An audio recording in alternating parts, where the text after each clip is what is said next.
Hello, everybody. Do you have the PowerPoint? Oh, Just there it is. uploading now. Yeah, just adding it now. Yeah, that's great. Thank you very much. So, hi, everybody. It's really good to see such a bunch of alumni with us today. I'm looking at the counter at the bottom of the screen, and it's really pleasing. I'm Jen. For those of you who don't know me, I work in the anthropology department up here, but I'm not an anthropologist. I'm a historian, and I teach primarily on museum studies, masters and PhD programs. So my key area of interest is really in museums and their historic and contemporary relationships with society, broadly speaking, anyway. But one of the things that I like to research and I like to look at are things like ghosts. And the "don't talk about more to life than this" quote, for those of you who are familiar, is from The Cure.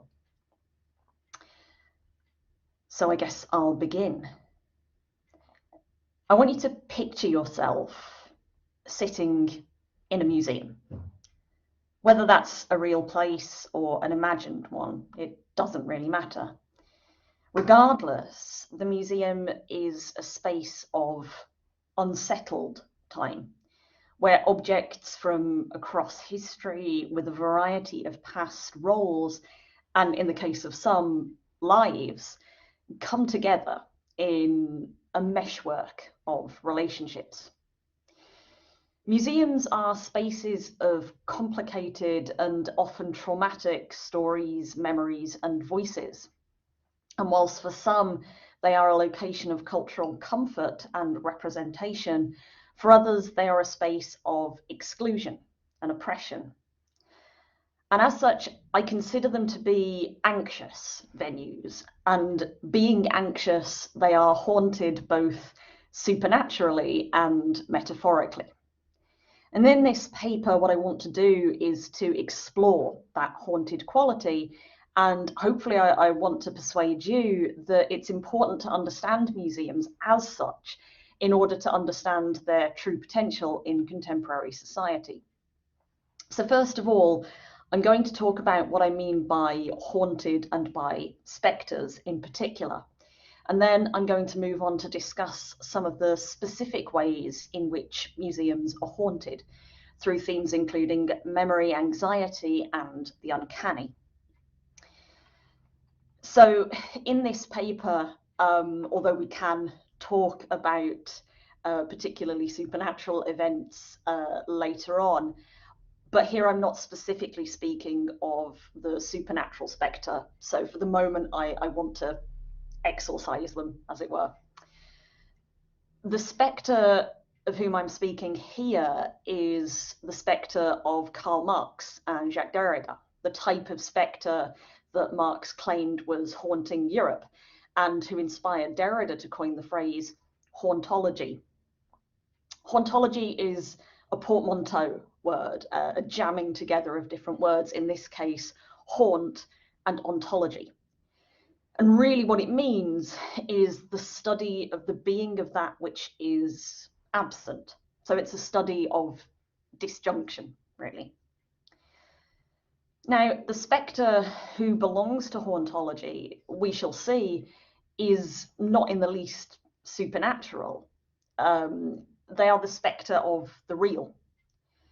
And before we bring the museum into this equation and discuss the way in which these spectres and ghosts manifest in that particular institution and why they matter, I want to explain that just a little bit more. Now, as we can imagine from the reference to Karl Marx, the spectre is, or has the capacity to be, political. Apologise, my how do I move the slide along?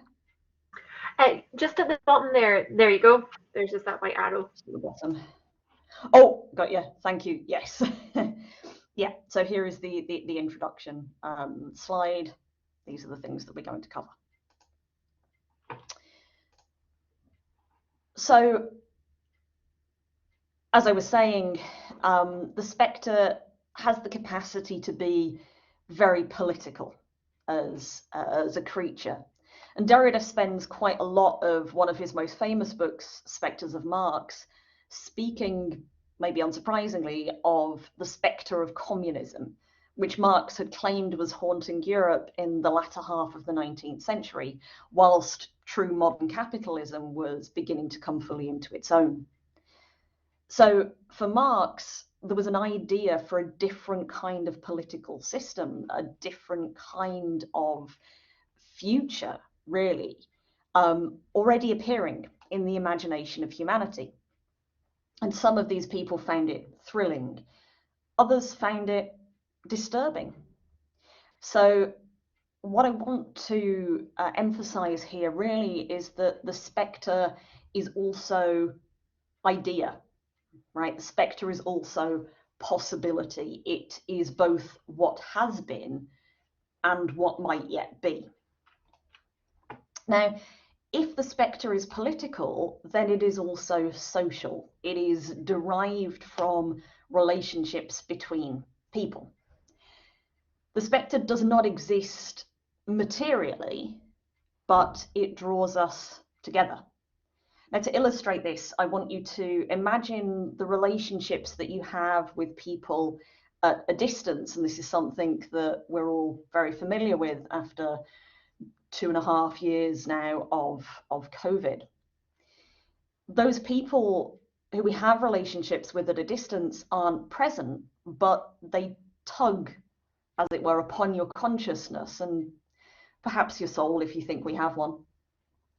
And that tug, that pulling of what is not present, that ache that's related to absence, that is also the work of the spectre. Now, Derrida writes that the spectre is neither soul nor body, not one nor the other. Incorporeal and yet so vital, the spectre is that which lies and which works, for as we will see, the spectre is active, between all of us, which means that we all live and die alone, but haunted, borne up and carried along in the world by ghosts.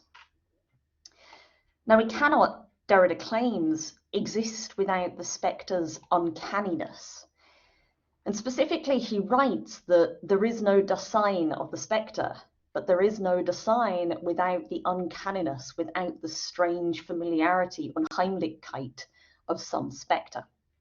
Now, to clarify terms, Dasein, derived from Heidegger, translates directly to their being and really fundamentally means presence or existence. So to be human is to have or be Dasein. And secondly, the uncanny. In German, the word is unheimlich, and this means unhomely. And I think this is a really important understanding of the word, because it reflects that uncanniness itself is that experience of something that is strangely familiar, that we recognize, but perhaps we shouldn't. Now, in technology studies, we speak of the uncanny valley, which is produced when we're faced with an android which is only just distinguishable from the human, for instance. So Derrida's claim that we can't exist without the spectre's uncanniness can therefore be understood to mean that we, as in that which exists and knows it exists, cannot exist without having a knowledge of the other, without understanding that we are us and not therefore something or someone else. It's Eleanor, it's the second one. And in being imagined, this something other becomes spectral. And the spectre is also, Derrida writes, amongst other things, what one imagines, what one thinks, and which one projects onto an imaginary screen where there is nothing to see. And there are some conclusions that we can draw from the otherness of the spectre, and which Derrida too draws. And the first of these is the world around us, the phenomena which are not us, but in which we live, are spectral.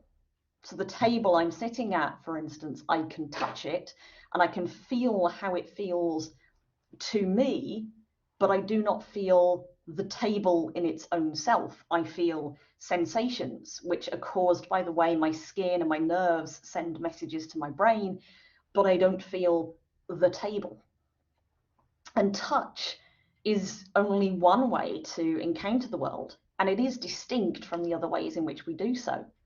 So taste, smell, sound, sight, and touch are all independent and in many cases never really together, and thus they give us only snapshot experiences of the world. So what this table that I'm sitting at here is then in its own being remains unknown to me. I can't be the table, and therefore it is other, and thus spectral. And the second conclusion is that we too are hauntings, haunted, or spectral. We've called the parts of us that we think of as ourselves as soul, consciousness, mind, heart, personality, but we've never really established what precisely the nature of this being is, how it's produced from the chemical reactions and electrical impulses of the brain.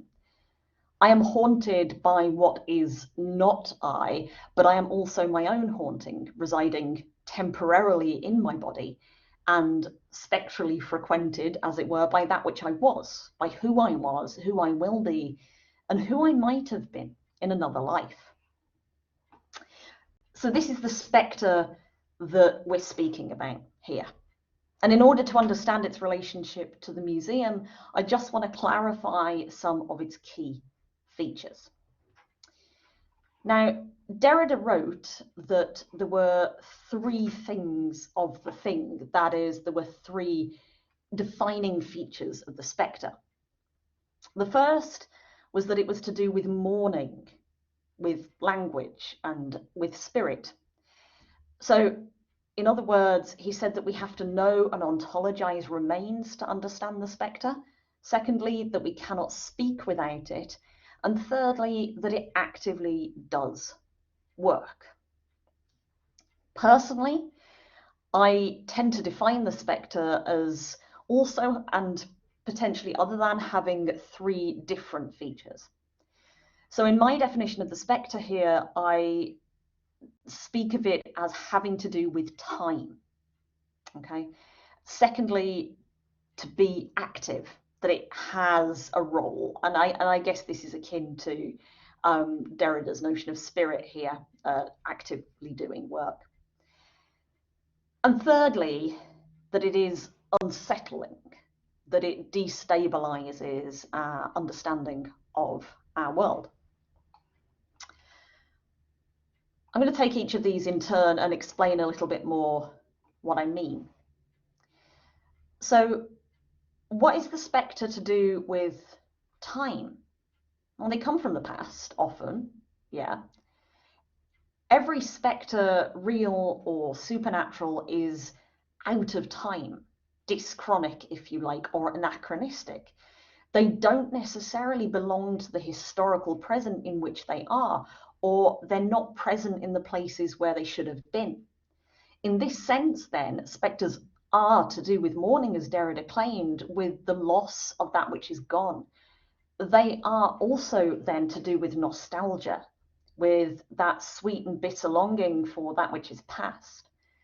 And many have claimed that the postmodern age, as it were, with its repetitions, reconstructions, and reboots, as having a bad case of nostalgia par excellence.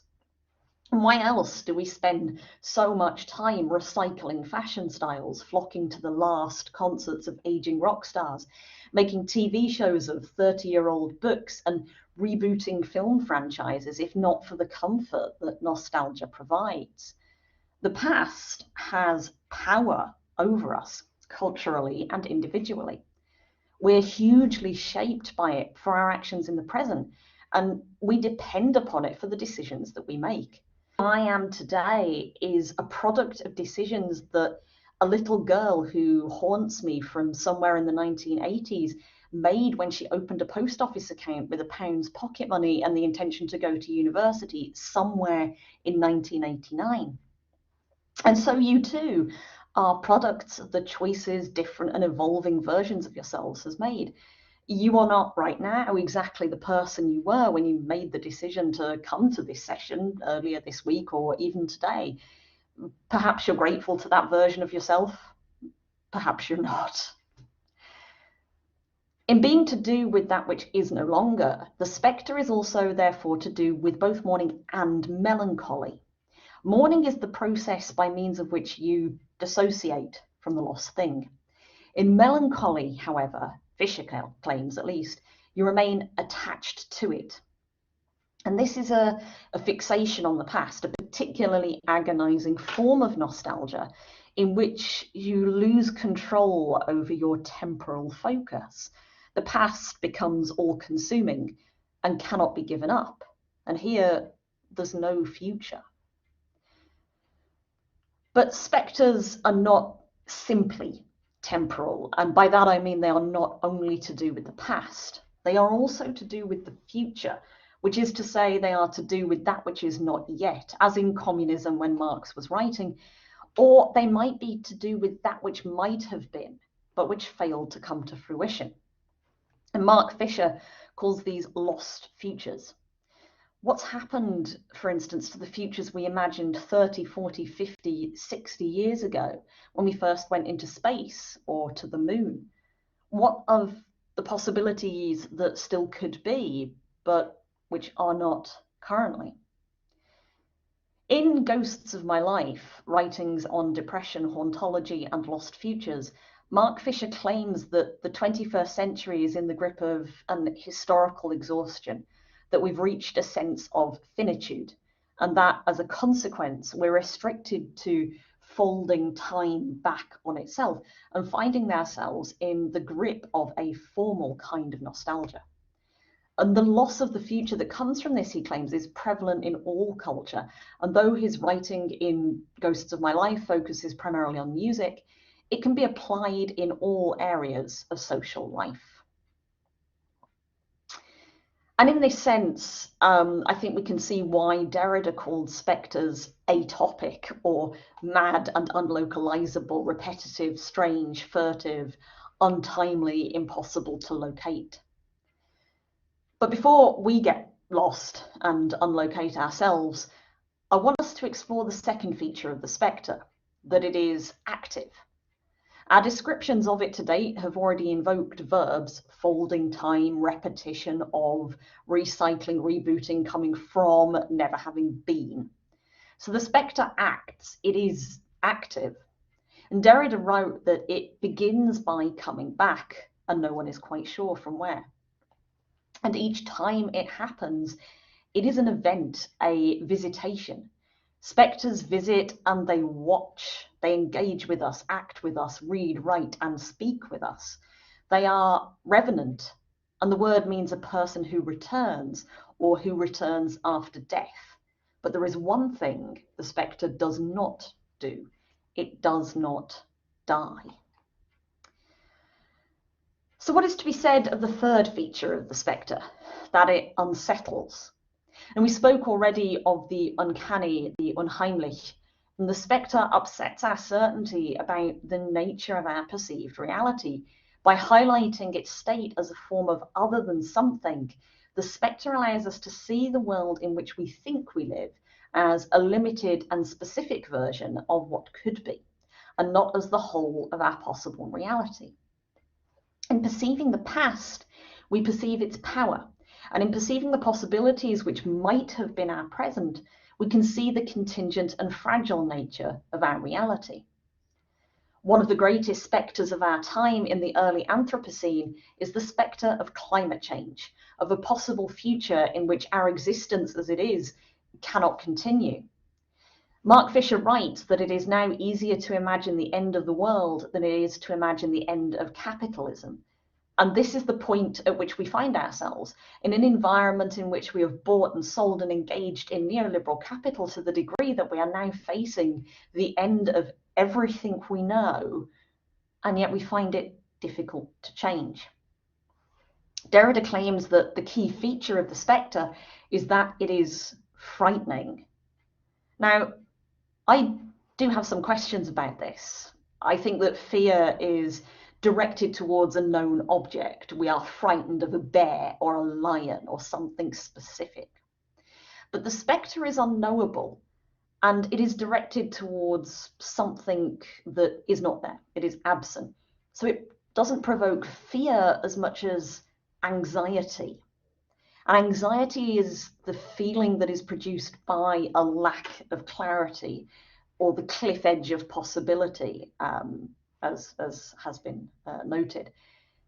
Now, we're anxious about climate change, and we're grieving about climate change because we do not know what the world after industrial capitalism looks like.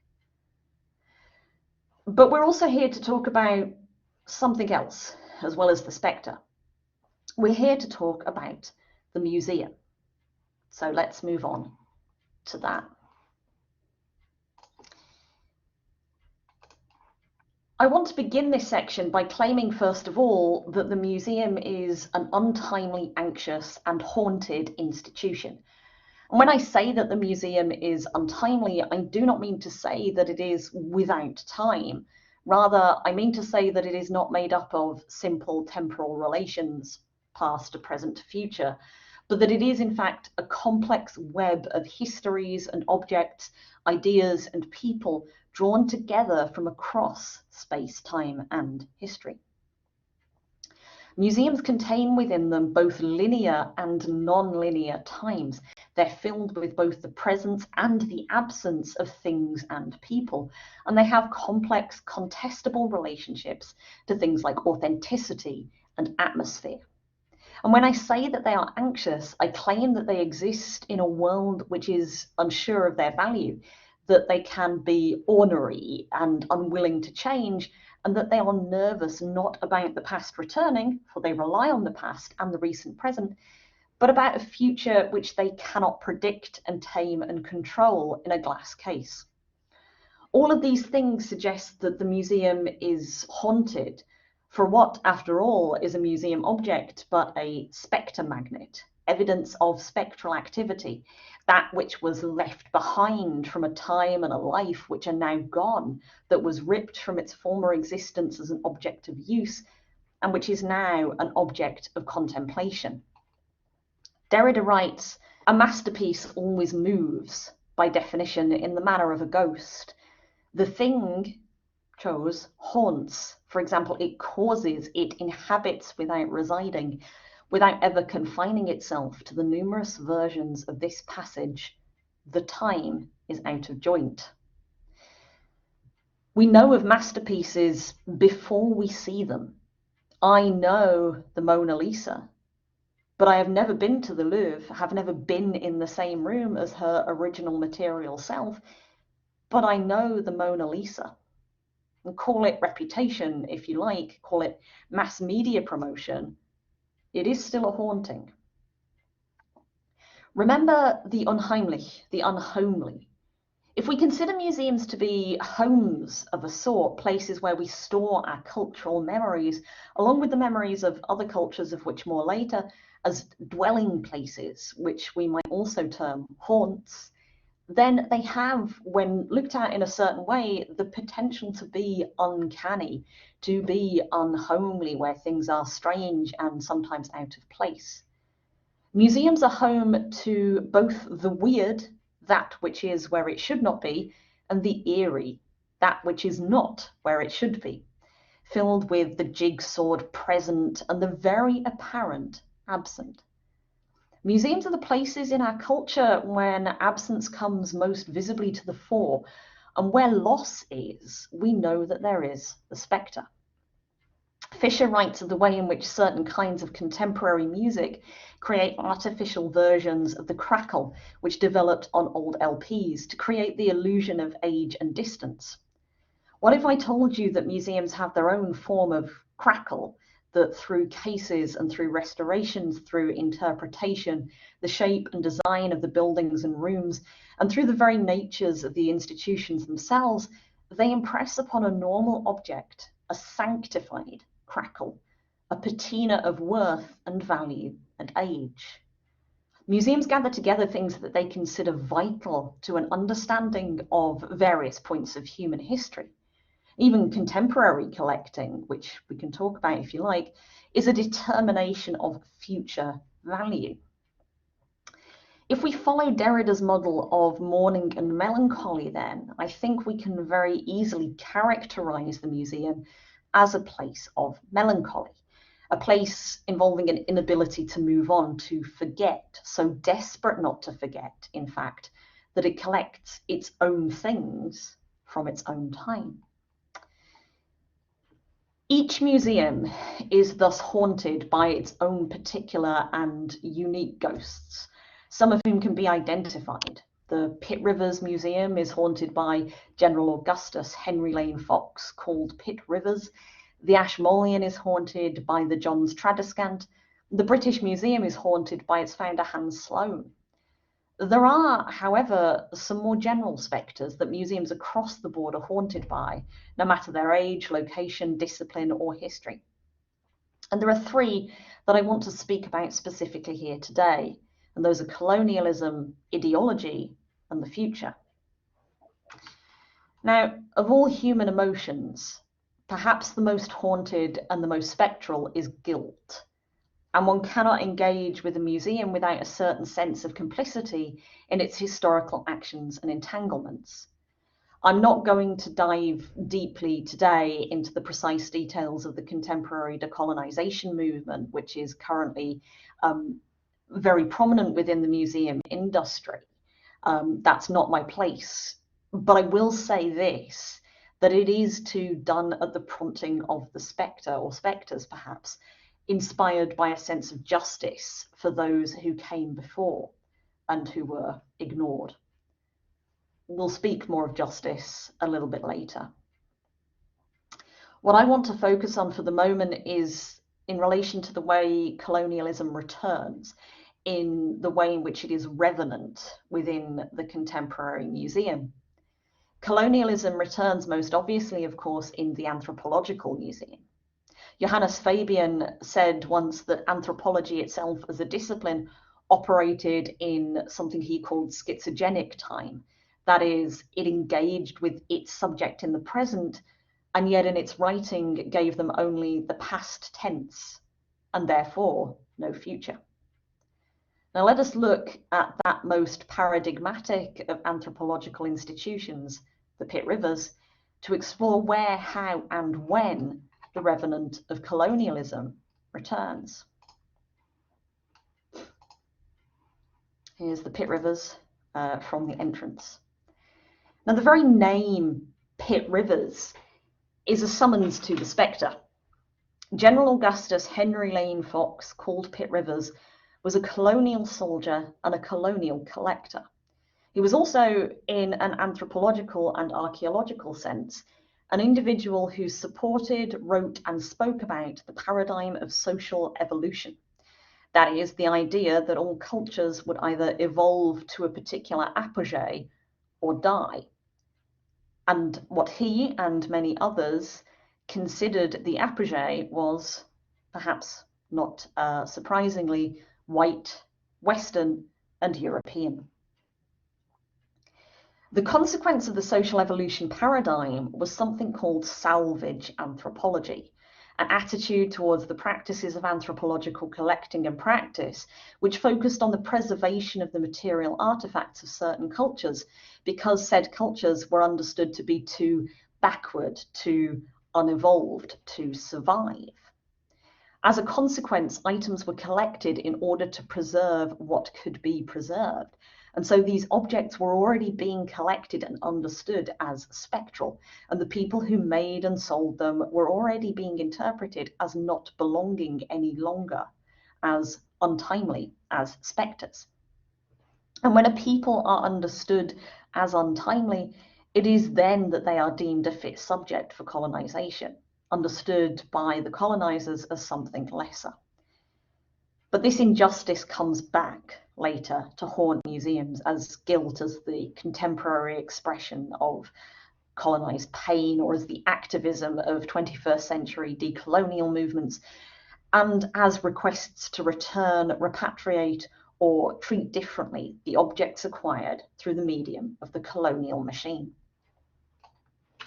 The Pitt Rivers is, I think, a really interesting place for experiencing this particular kind of spectral relation and its associated guilt.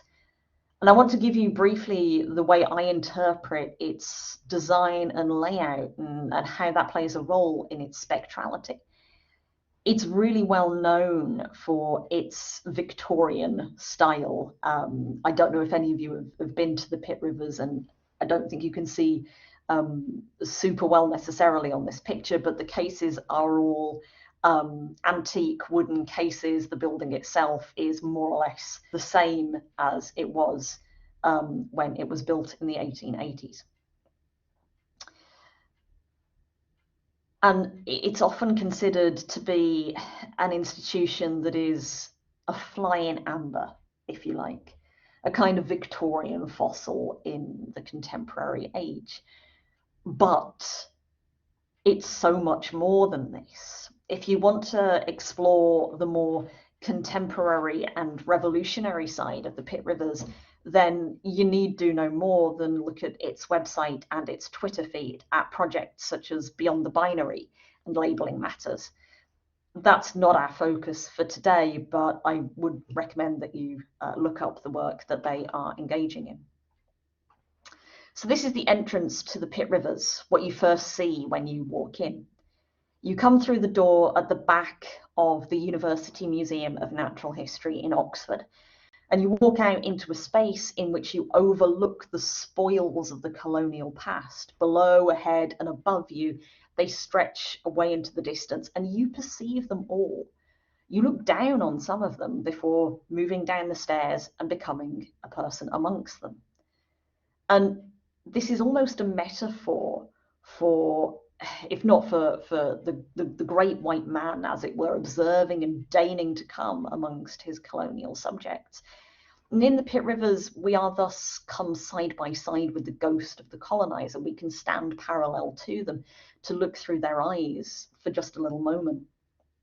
And if it is the very colonial appearance of the Pitt Rivers which makes certainly its white viewers uncomfortable, then it's necessary to question why this discomfort is and what precisely it is.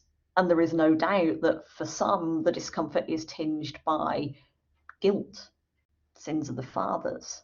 And obviously, this is more complicated with visitors whose objects are housed in the Pitt Rivers and who come from colonized post-colonial, as it were, backgrounds now. And there are those, however, who feel a sense of nostalgia for this particular past, the past of empire, of dominance. And that nostalgia can be instrumentalized and can thus create a particular political patina to heritage, though I do want to stress here that heritage is always political. In the latter half of 2020, Corinne Fowler published a book called Green Unpleasant Land about the colonial connections of Britain's green spaces, and in particular, the gardens of country houses. That summer, the National Trust published a report discussing the connections of its properties to the slave trade.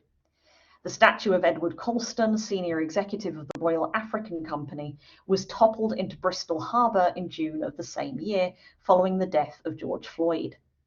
Fowler received both praise and death threats for her book.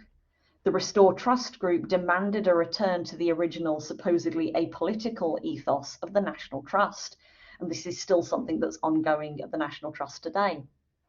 Far-right protesters, which included Tommy Robinson and Britain First, ran a Defend Our Memorials event to counter-protest BLM and to protect statues of individuals such as Winston Churchill. And in these actions, there is an overt nostalgia. I want things to be how they used to be. I miss when heritage was simple, they say, over and over and over again. And heritage, of course, in museums and out of it was never simple. I want to argue here as well that the museum is haunted by ideology, and specifically by the capitalist neoliberal agenda it grew up alongside. At around the same time that Marx was writing Capital and the Manifesto, Exhibition Road, which involves the museums such as the V&A, the Science Museum, etc., was coming into its contemporary form. The museum as an institution which focuses on, or idealizes, if you like, the material, and as an institution which has been associated with other spaces of consumption, such as shopping arcades by individuals such as Walter Benjamin and other members of the Marxist-leaning Frankfurt School, cannot but be associated with the institutions of late capitalism and the agenda associated with it. Just to clarify, when I use neoliberalism here, I'm using it as a modified form of classical liberalism, which tends to promote free market capitalism. But capitalism is itself not a simple thing. The museum in its contemporary form is, I would argue, a product of this particularly market-focused, goods-focused agenda. It couldn't exist in the same way in a world which placed no emphasis on the collection and acquisition of goods and on the economic markets which make that possible. Many of those objects which were not taken by force under colonial occupation were, of course, bought, sold, traded, however you determine it. The commodity and even capitalism itself become idols. And of course, we know that the idol is not that which it represents. Have you seen the idols of the Orthodox Church or the communion wine of Catholicism? They're both saint and not saint, blood of Jesus and yet not his blood. Transubstantiated, if you like. They're spectral. So the museum is haunted by capitalism. But in order to understand the full extent of that haunting, we need to understand precisely how anxious and thus haunted late capitalism is itself. Mark Fisher writes, "It is not surprising that anxieties about memory should continually surface in late capitalism, where, as Jameson and others have argued, perpetual economic instability and the rapid turnover of ephemeral images leads to a breakdown in any coherent sense of temporality." And there again, we see the reboots and the repetitions. Late-stage capitalism in all its psychological and temporal disorder, pathologically nostalgic for a past that was perhaps never real and a lost future it will never have. Theoretically pure anterograde amnesia is the inability to form new memories after trauma, with limited or no ability to recall the recent past, and thus a focus on the older past and futures that are past. And the present, Fisher says, is broken, desolated, constantly erasing itself and leaving few traces. And the ideologies of museums, venues, people, even nations can change. And indeed, nostalgia itself is not necessarily a total failure of criticality. One can engage in reflective nostalgia, a form which accepts the longing that nostalgia offers, but also preserves the capacity for analysis and awareness of the ambiguity of the thing for which we are nostalgic. The Pitt Rivers, for instance, has been engaged in a very active reconsideration of its legacy for a number of years now, and labelling matters, which I mentioned previously, is a particularly interesting project. The Pitt Rivers is especially known for its label. It retains its historic examples even when new labels are added and new information is developed in relation to the objects. And this means that the museum has a unique historical appeal. It's filled with Victorian labels, and through it you can trace the development of collecting and anthropology as a discipline.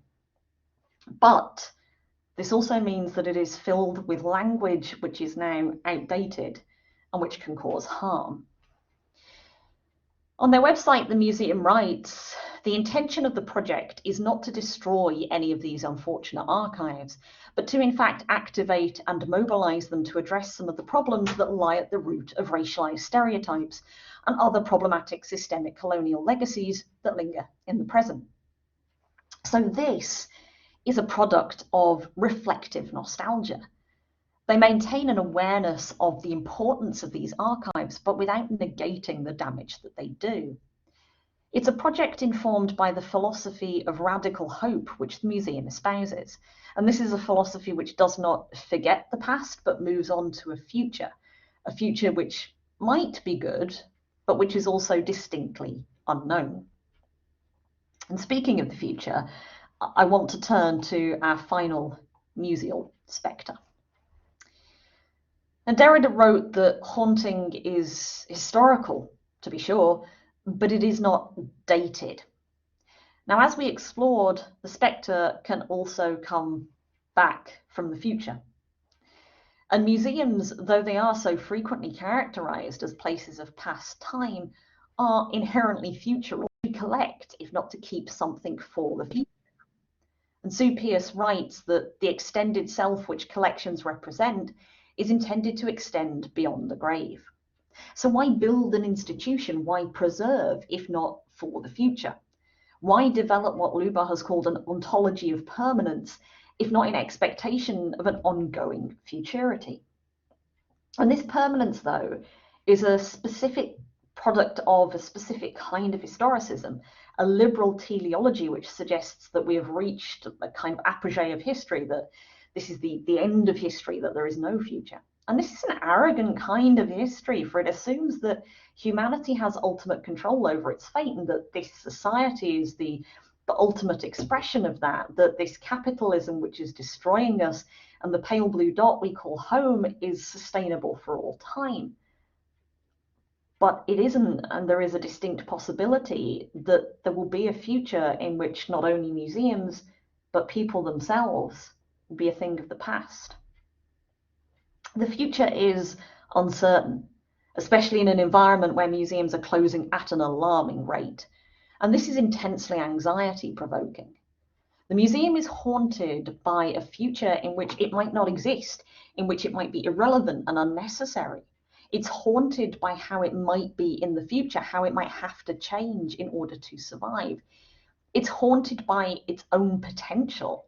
Kierkegaard, who wrote one of the earliest treatises on anxiety, wrote that it is freedom's actuality as the possibility of possibility. Having a future, as we saw when discussing salvage anthropology, is a privilege accorded only to a very few, and having ultimate control over that future is an impossibility for anyone. There are museum institutions which engage in what Cameron has called a psychotic withdrawal, which isolates them from the reality of the world and causes them to become solipsistic, elitist, self-censoring institutions. But there are some who might be able to open up to possibility, to the future. And there might be some, therefore, who are able to speak with the ghost. Radical hope, as we mentioned previously, is a philosophy which recognizes that in the face of the unknown, what it means to have a future is impossible to clarify. This concept developed in relation to the attitude and process of the Crow leader Plenty Coups. The Crow people suffered extensive property and cultural loss due to European pressure and Lakota Sioux invasions in the 1860s. And in 1868 agreed to live on a reservation after selling 30 million acres of their territory. After this, and the departure of the buffalo, Plenty Coups said to his historical interlocutor, as it were, nothing happened anymore. Nonetheless, he continued to live actively, taking up farming, negotiating with the US government, becoming chief, and preserving many elements of the Crow way of life. Leah writes that Plenty Coups committed to the bare possibility that from this disaster, something good will emerge. The Crow shall somehow survive. Why that will be or how that will be is left open. The hope is held in the face of the recognition that, given the abyss, one cannot really know what survival means. Now, in Museums in a Troubled World, Robert James divides them into two types. The first type of museum is the performer, a kind of institution which is so unwilling to risk failure that it limits its own opportunities to progress. In other words, it is paralyzed by anxiety. James's second type of museum, however, is the learner. The learner is adept and willing to embrace anxiety and its projection towards the future, its desire. And here we see the power of the possibility of radical hope that the Pitt Rivers espouses, to take responsibility to work for some kind of good future, even if that is unknown and unknowable. Fisher suggests that the hauntological acts which acknowledge the loss of hope for the future at the same time refuse to let go of a desire for that future. Fisher describes it as a particularly political form of melancholy, which fails to accommodate to the closed horizons of capitalist realism.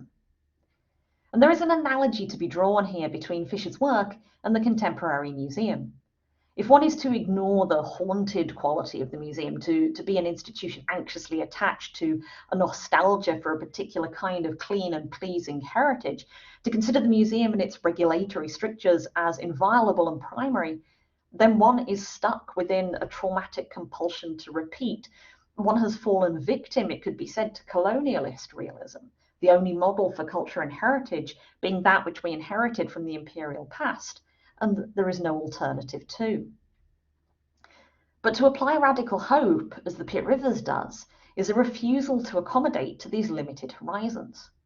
Whilst most discussions of radical hope oppose it to a state of despair, for Fisher and myself, that despair is actually crucial. For Fisher, it is melancholy, or a neurophilosophical disposition of depression that offers us a way out of the bind of contemporary lassitude, describing it with reference to British post-punk band Joy Division. He writes, "The depressive is always confident of one thing, that he is without illusions. Joy Division followed Schopenhauer through the curtain of Maya, went outside Burroughs' Garden of Delights, and dared to examine the hideous machineries that produce the world as appearance. What did they see there? Only what all depressives, all mystics always see, the obscene undead twitching of the will as it seeks to maintain the illusion that this object, this one it is fixated on now, this one, will satisfy it in a way that all other objects have thus far failed to." The idea that fulfillment is always meaningless in the end is a disturbing one if you take it at face value.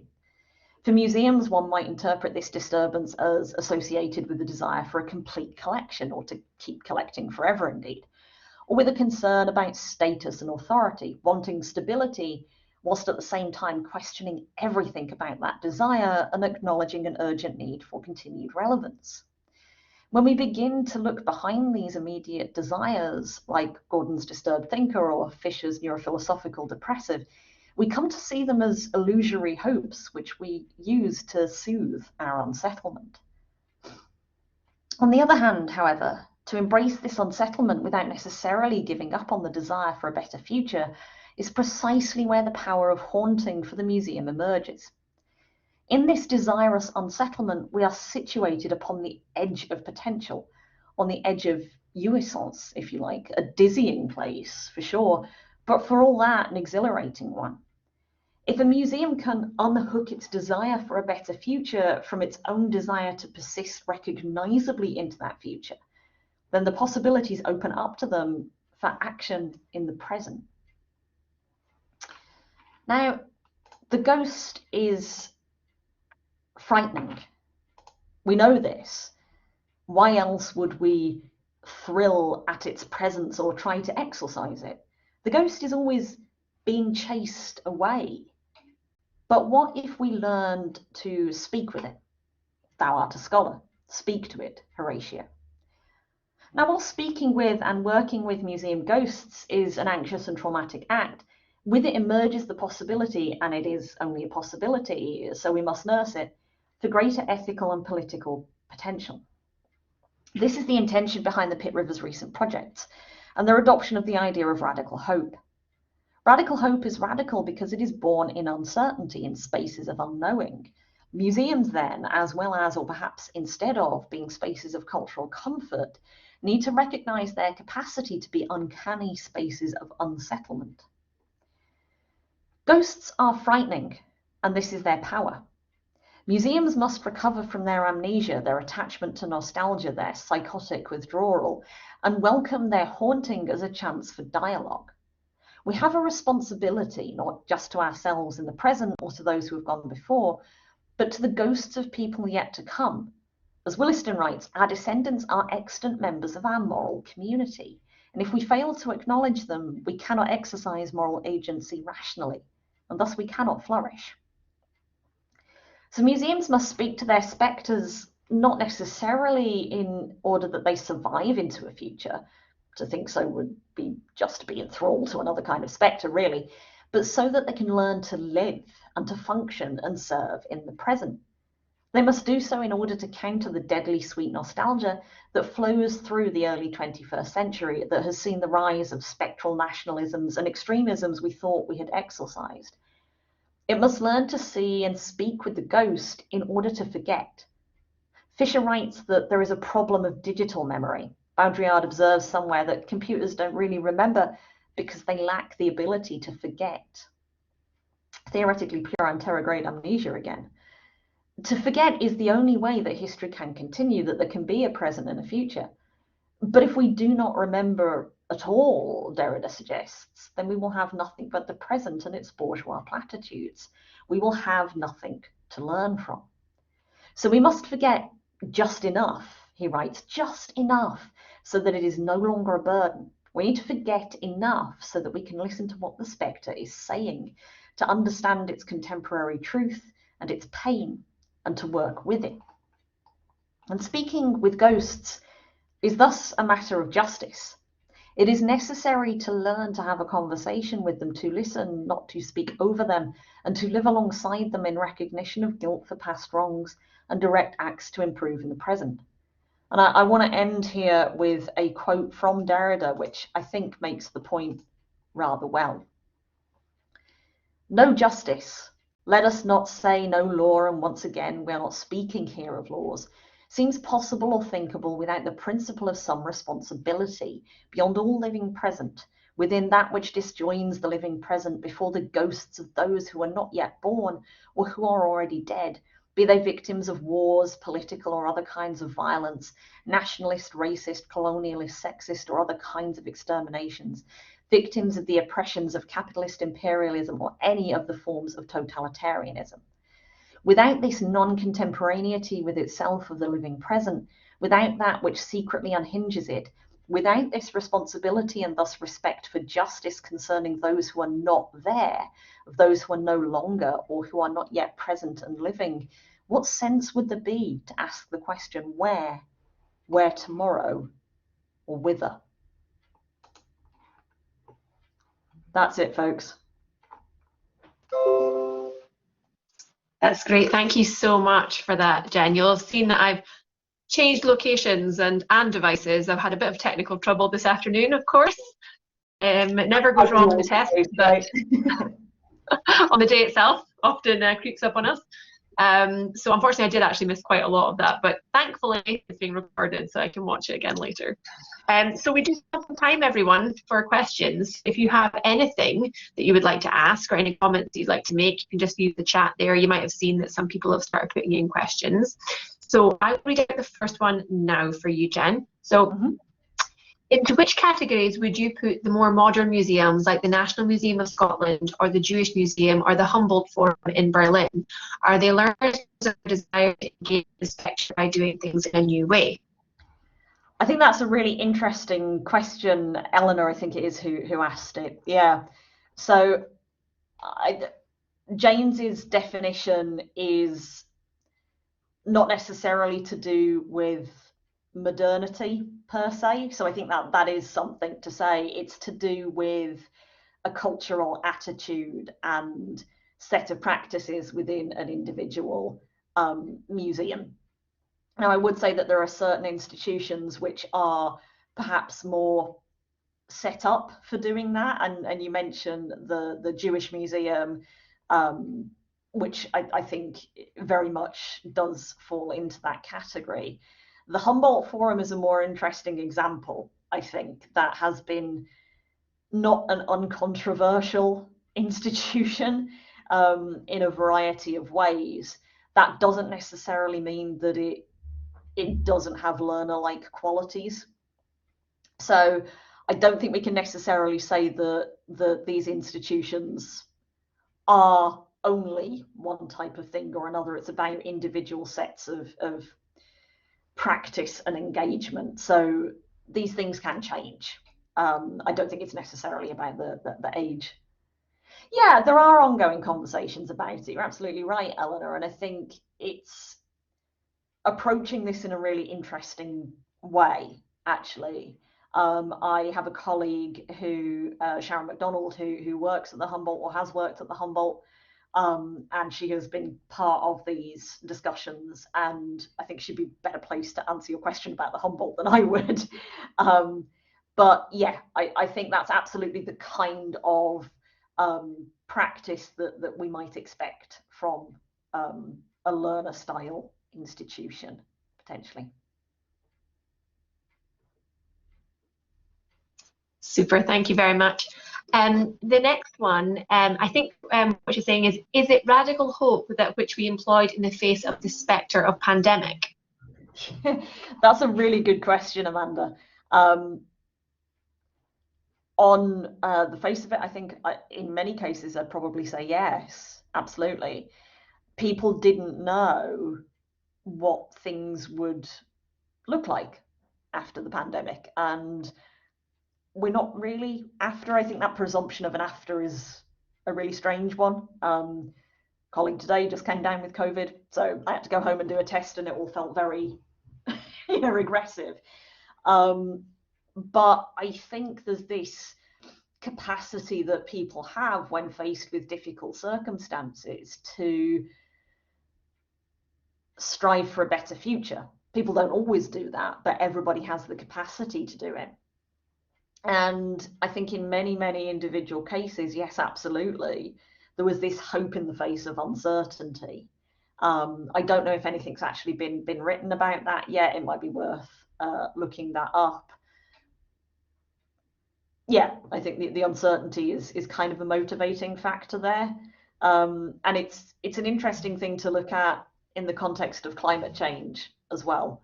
You often find that people who are particular advocates or activists in that space deal with burnout a lot of the time. But they're always kind of motivated back into activism or advocacy or campaigning because of this sense of a possibility of a future, not necessarily a specific future, but a possible one. And I think that's really, really kind of close to radical hope as well. Mm-hmm. That's great. Thank you very much. I don't see any other questions. We'll give you just another little minute just in case somebody's still typing. Just a comment saying thanks for this fascinating talk. Thanks, Eleanor. That's great. I appreciate that. Oh, here we go. We've got another one. Do you think it would be a good idea to introduce children or younger people earlier to museums as a learner, as they may not have been so influenced in the way they should behave or react? Oh, that's a really interesting question. I think it's important that we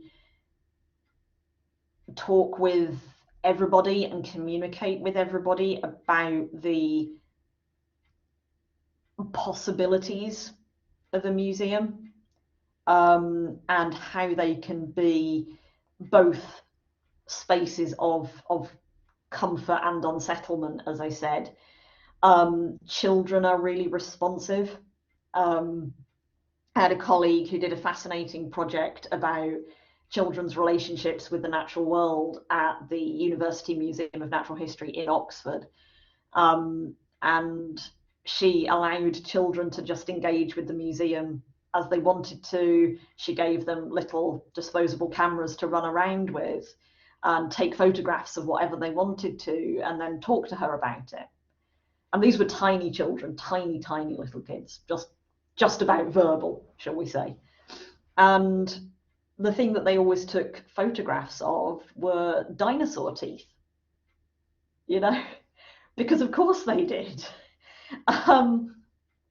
So her thesis in the end was called Crystal crystal teeth and skeleton eggs, because the other thing they took photographs of were fossilized eggs, and they really loved those. So children have a capacity to understand and interact and engage with museums in a vastly different way to your average adult, and that's sort of societally imposed, and it's a very contemporary societal imposition.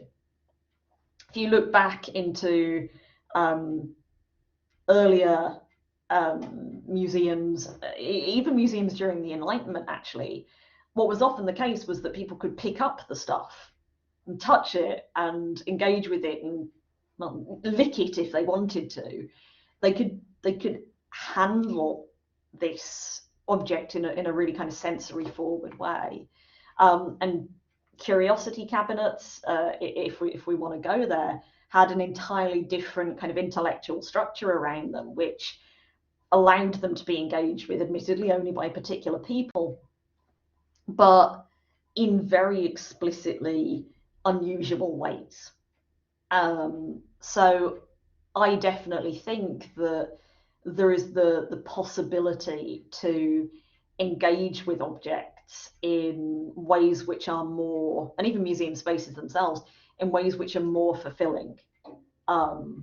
Obviously, you know, children have things like the mouse trail at the Pitt Rivers, right? You can hunt the little mice through the cases, and I think that's a lovely thing. They're not engaging with the objects, but they are engaging with the space, and does it really matter anyway? They're children.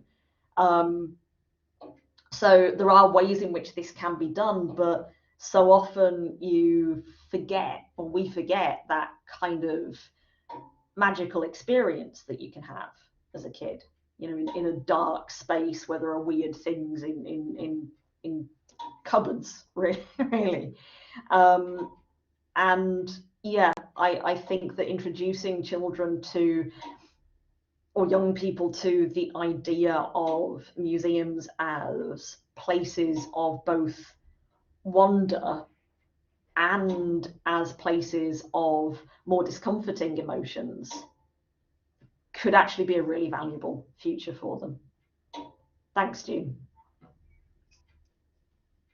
Thank you so much for that. I think that is all the questions. I haven't seen anything else come in while you were answering that one. So I think that's all left is for me to say a huge thank you, Jen, for you giving us your time this afternoon. It's been so appreciated. I think everyone's really enjoyed it. Yeah, we always say to our speakers, once they've done one, we have to ask them to come back. Happy to come back anytime. Thank you. Mentioned Glasgow and a huge thank you. The children and the mummies. Oh. Excellent, yes. And also a huge thank you to all of you who joined us this afternoon. It's so appreciated, and we will send out a link to the recording as well tomorrow to you. So thank you, everyone. Have a lovely evening. Have a wonderful evening, everybody.